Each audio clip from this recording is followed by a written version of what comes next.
அபிராமி சுப்பிரமணியன்.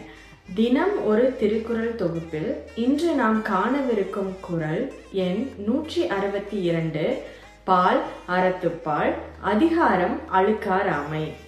குறள்: விழிப்பேற்றின் அஃதொப்பது இல்லையார் மாட்டும் அழுக்காற்றின் அண்மை பெறேன். விளக்கம்: யாரிடமும் பொறாமை இல்லாதிருத்தலே ஒருவர் பெறத்தக்க பேறுகளில் சிறந்ததாகும். அதற்கு நிகர் வேறு எதுவும் இல்லை. கருத்து: ஒருவர் மற்றவர்களின் உயர்வை கண்டு பொறாமைப்படாமல் மன அமைதியுடன் இருப்பதே வாழ்வில் மிக சிறந்த செல்வமாகும். மீண்டும் குறள்: விழிப்பேற்றின் அஃதொப்பது இல்லையார் மாட்டும் அழுக்காற்றின் அண்மை பெறேன். நன்றி.